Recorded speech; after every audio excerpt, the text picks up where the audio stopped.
Okay, let's do something a little bit different for today's video. I am just about to head out and visit my friend Mark, who many of you guys probably know better as the YouTuber Super Review. So I've known Mark for a couple of years, probably since I think the beginning of the pandemic. Trust me, meetups were very different back then. I think our first meetup was in a park, and then we had a bunch of meetups in his garage, sitting around a space heater basically. Just because of the no contact rules at that time. But yeah, Mark lives only half an hour away from me, so we meet up pretty often. What he gets to hear, I get to hear. What I get to hear, he gets to hear, which is quite nice.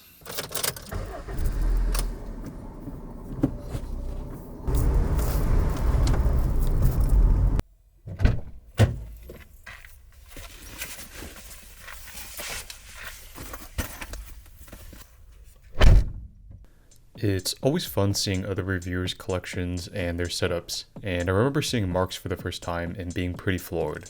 I was still in college at the time, so I was working out of my dinky two-person dorm room. Anyways, not only does he have a very impressive collection, but his recording setup and workflow are super optimized. If you haven't checked out his channel already, he does entire reviews live with zero post-editing, which is pretty bananas. I would never be able to do something like that on the fly, which, incidentally, is why you're listening to this voiceover right now.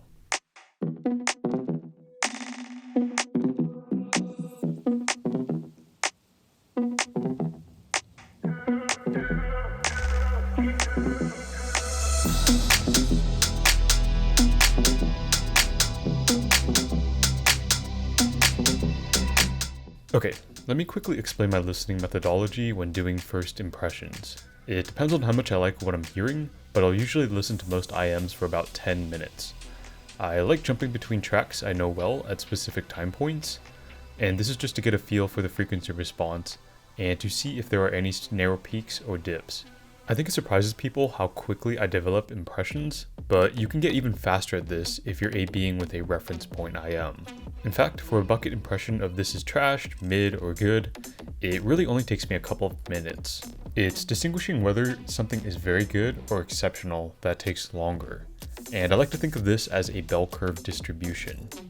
70% of what you hear is going to be plain mediocre, about 25% is going to be good or bad, and then you have the 5%, or really the 2.5%, because no one cares about the extremely bad IMs, that are extremely good.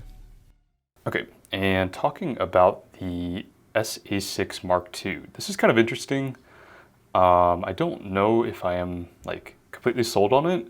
I think that the original one actually has better technical performance, and that's probably just a product of, I think it has a 5k hertz peak, a little bit of a jut there at 5k hertz versus this one, which is a bit smoother in that region. What's sort of, I don't know, I guess holding back the Mark II version, I guess, is that it seems to have a bit more sub bass and just bass in general, which it does give it a smoother sound. It's very pleasant. I can't knock that, but it's just the technical performance as a result isn't quite there, especially because I don't think it also has the upper treble extension to give it that less hits and bite to transients. I think right now, in terms of my preferences, I would probably rank the SA6 Mark II and the original SA6 at around the same level. It's more a matter of do you want a smoother sound, or do you want a slightly more technical sound that's just a little bit less balanced?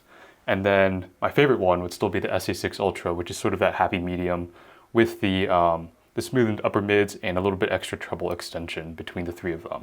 I don't know if I should say it. The SA6 Mark II, it's yeah, it's not bad, but bad you just don't feel that excitement to pick it up and start listening. Exactly. Yeah. Whereas something like the Juzear 41T, Mm-hmm.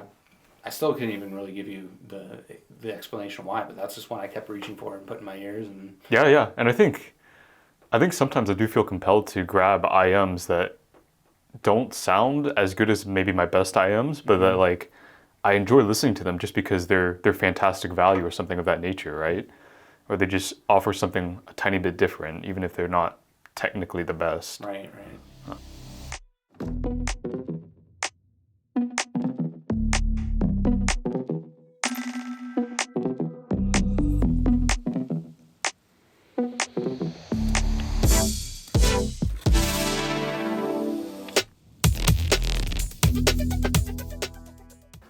My initial reaction is that it sounds like very similar to the Helios, just with like one more sub bass and two more mid bass. Okay. Yeah, the bass on this is actually really, really nice for BA. It's like it's like the Meteor. It's like the Meteor and the Helios had a baby, kind of. Okay. Like, at least the Meteor from like the bass downwards, essentially. Yeah, I don't remember. It's been a long enough that I don't really remember the Helios. I sold mine too, actually, because the shells were just too big. But this is nice. Like, like the shells, I feel like they're still kind of large. It's but not like that, it's not. It's definitely more manageable.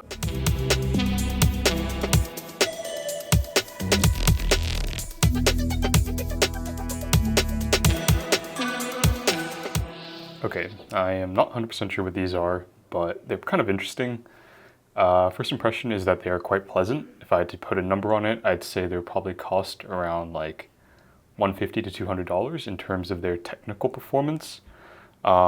So yeah, relatively balanced overall up until maybe around 5 kHz and the mid treble where they sound a bit dipped.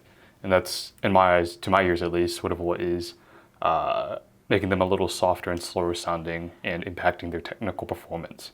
But yeah, other than that though, they have a very, I think it's a pretty controlled sub-bass shelf, pretty conventional Pina gain, pretty solid overall. Nothing that I would really nitpick other than the technical performance.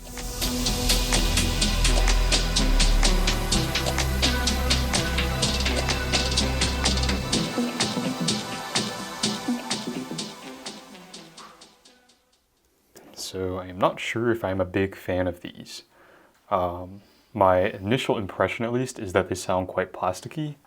I really hope this is full balanced armature because like the bass, it sounds very farty, I guess, is the best way of describing it. It sounds like the mid bass is sort of pushed up and there's very little texture to it. And this sort of, I guess, phenomenon sort of extends up to the, pretty much the rest of the frequency spectrum as well. It sounds like it peaks somewhere maybe around 6-7 kHz and then it dips after that, which sort of gives it that plasticky characteristic that you hear with a lot of full balanced armature setups. Overall, I would probably place the technical performance at around, I don't know, $75 to $100, somewhere in that range. Not too impressed with this. I played a little bit with the switches, but I don't think I was fond of either mode I tried. Didn't try all of the modes, so I will reserve judgment on that, but that's just my initial impression.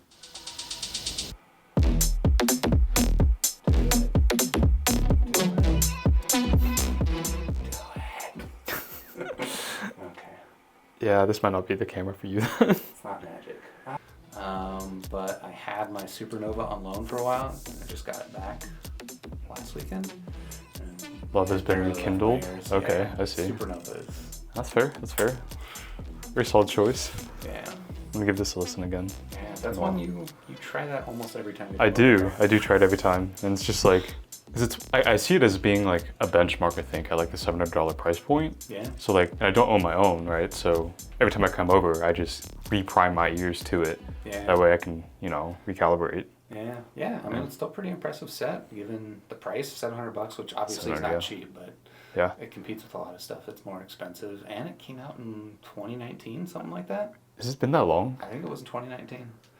I think that was the one Corinne published his review. That is crazy, man. Yeah. On one hand, it's like, it's commendable that it's like stood the test of time that long. But on the other hand, it's kind of, I think, disappointing in some sense that I think they've sort of peaked as a company with this, essentially. Yeah. I mean, I think that's true.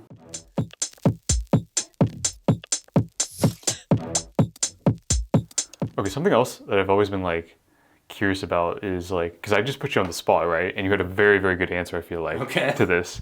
Like, you were just able to walk through it.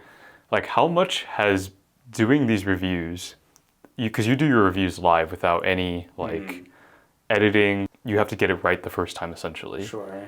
How much would you say that has like helped you articulate your thoughts and just think on your feet in general? Sure. Yeah, I honestly hope that it has, but I'm not super confident because, you know, I don't know if I've talked about this too much. Like, a big part of why I started doing YouTube was just in my professional work.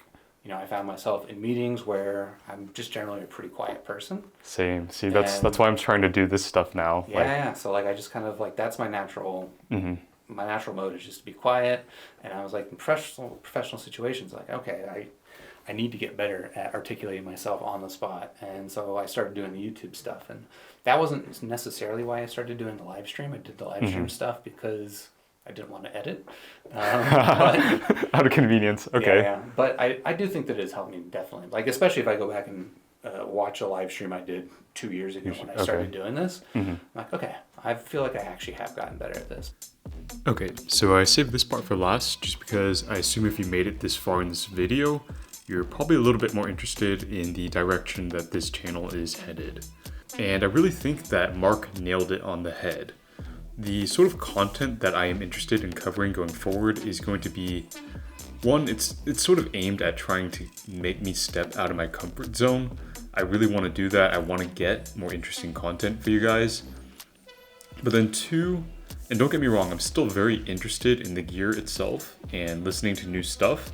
It's just that I don't want to do solely product reviews. I want to view them through a different lens, the lens of experiences instead.